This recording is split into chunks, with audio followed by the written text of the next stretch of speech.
जिंदगी में कुछ हो या ना हो, लेकिन अगर एक ठीक ठाक नौकरी मिल जाए तो जिंदगी सेट हो जाएगी। लेकिन सवाल यह आता है कि हमें क्या करना चाहिए जिससे आगे चलकर हमें एक अच्छी जॉब मिल सके और हमारी आर्थिक स्थिति ठीक रह सके।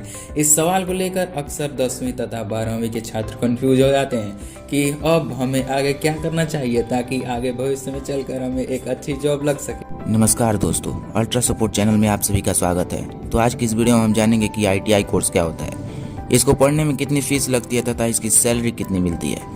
तो सबसे पहले जानते हैं कि ITI क्या होता है। ITI एक इंडस्ट्रियल कोर्स है। ITI का पूरा नाम इंडस्ट्रियल ट्रेनिंग इंस्टीट्यूट है, जिसे हिंदी में औद्योगिक प्रशिक्षण संस्थान कहा जाता है, जो कि 8वीं से लेकर 12वीं कक्षा तक के विद्यार्थियों के लिए बनाया गया है।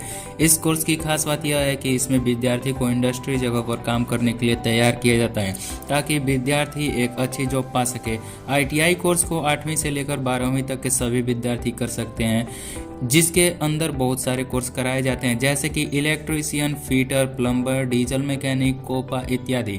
ITI कोर्स के करने के बहुत सारे फायदे हैं। इस कोर्स का सबसे बड़ा फायदा यह है कि ITI के अंदर आपको थ्योरी के मुकाबले प्रैक्टिकल ज़्यादा कराया जाता है ताकि विद्यार्थियों को सभी चीज़ें बहुत ही अच्छी तरह और सरल भाषा में समझ आ जाए।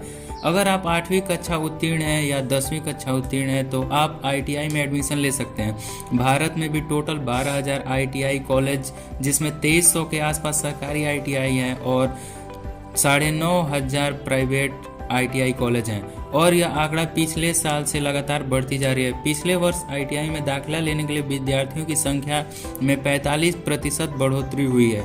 इस आंकड़े से आप यह अंदाज़ा लगा सकते हैं कि ITI करने के बाद करियर स्कोप भविष्य में बहुत ज़्यादा है।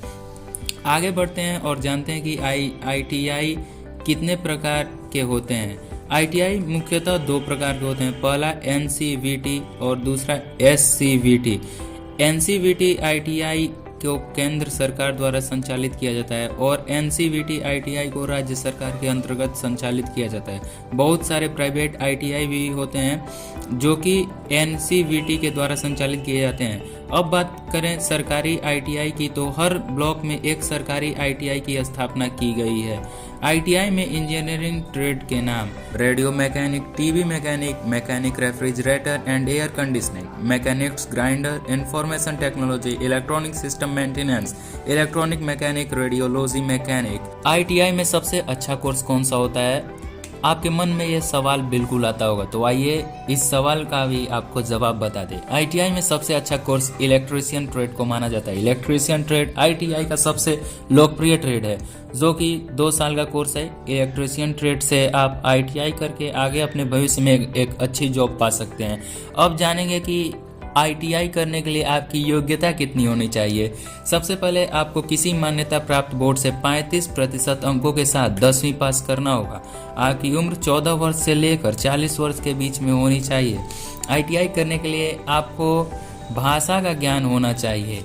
ITI कोर्स की फीस भी आपको बताते चलें। ITI कोर्स फीस, अगर बात करें ITI फीस की, तो आपको सरकारी ITI में बहुत ही कम फीस देना होगा। अगर आप किसी निजी ITI संस्थान प्राइवेट ITI में दाखिला लेते हैं तो आपको उस ITI के अनुसार फीस जमा करना होगा। प्राइवेट ITI में आपको 2 साल के लिए लगभग 20,000 से 35,000 तक फीस देना पड़ेगा।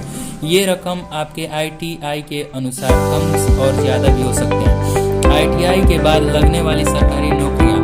अब हम बात करते हैं ITI कंप्लीट करने के बाद आप किस किस क्षेत्र में नौकरी पा सकते हैं। क्या ITI करने के बाद सरकारी नौकरी लगती है? ITI करने के बाद कौन कौन सी सरकारी नौकरियां कर सकते हैं? ITI कोर्स करने के बाद कौन कौन सी सरकारी नौकरी लगती है? तो आइए जानते हैं। आप ITI करने के बाद Indian Army, oil and natural gas corporation limited, Indian railway, state electricity board, ordnance factories, telecommunication, CRPF, paramilitary force, NTPC railway, NTPC national thermal power corporation limited, Indian Navy, भारतीय वायुसेना, अन्य सरकारी जॉब भी कर सकते हैं। ITI कोर्स करने के बाद सैलरी आपको बताते चले तो इसके लिए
कोई आपको फ़ायदा हुआ है या आप अपने किसी मित्र के साथ शेयर करना चाहते हैं, अगर उसको इस वीडियो की ज़रूरत है